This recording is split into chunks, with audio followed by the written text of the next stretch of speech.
ज्या व्यक्तीने तुम्हाला सर्व काही दिले, ज्यांनी तुम्हाला मंत्रिपद दिली, त्यांच्या कठीण काळात खंजीर खुपसून तुम्ही त्यांच्याविषयी अशी वक्तव्य करत आहात, असं म्हणत उद्धव ठाकरे गटाचे आमदार आदित्य ठाकरे यांनी अजित पवार यांच्यावर निशाणा साधलाय.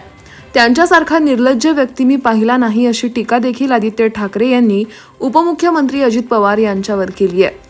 ज्यांनी त्यांना घडवलं त्यांच्या पाठीत खंजीर खुपसून महाराष्ट्राशी धोका करून सगळे उद्योग गुजरातला पळवले असल्याचे आरोप देखील आदित्य ठाकरे यांनी केला.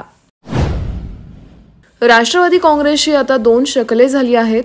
मूळ राष्ट्रवादी काँग्रेस पक्ष उपमुख्यमंत्री अजित पवार यांना मिळालाय, पण आता अजित पवारांच्या एका विधानामुळे लोकसभा निवडणुकीनंतर राष्ट्रवादीचे दोन्ही गट एकत्र येणार का अशी चर्चा सुरू झाली आहे.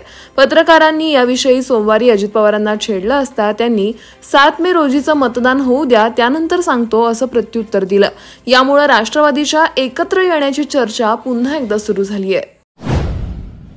5 वर्षांपूर्वी मी चूक केली त्याबद्दल आज अमरावतीकरांची माफी मागतो. ज्यांना पाठिंबा दिला त्यांना लोकांनी माझ्या शब्दावर खासदार केला असं म्हणत राष्ट्रवादी काँग्रेस शरदचंद्र पवार पक्षाचे अध्यक्ष शरद पवार यांनी अमरावतीच्या भाजप उमेदवार नवनीत राणा यांच्यावर टीका केली आहे. तसंच 10 वर्षात काय केलं हे सांगण्याऐवजी आमच्यावर टीका करण्याचं काम आजच्या पंतप्रधानांकडून सुरू आहे. त्यामुळे आता त्यांच्या हातून सत्ता काढून घ्यावीच लागेल असा हल्लाबोलही त्यांनी केला. अमरावतीमध्ये आज महाविकास आघाडीचे उमेदवार बळवंत वानखेडे यांच्या प्रचारार्थ सभेचं आयोजन करण्यात आलं होतं.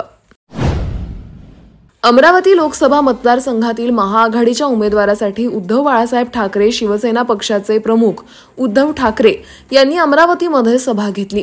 यात त्यांनी मतदारांना महाविकास आघाडीच्या उमेदवाराला विजयी करण्याचं आवाहन केलं.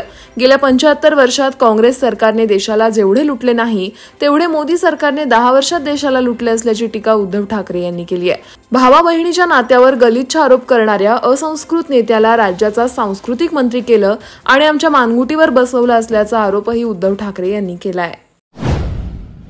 एकनाथ शिंदे यांना तुरुंगात टाकण्याची भाजपची योजना होती. जेलमध्ये जाण्याची वेळ येऊ नये म्हणून शिंदे कुठे कुठे जाऊन रडले त्यांनाच विचारा असा मोठा गौप्यस्फोट ठाकरे गटाचे खासदार संजय राऊत यांनी केलाय. आज प्रसारमाध्यमांशी बोलताना त्यांनी भाजपवर गंभीर आरोप केलेत. तसंच मोदी आता देशाचे नव्हे तर भाजपचे नेते झाले आहेत असंही त्यांनी म्हटलंय.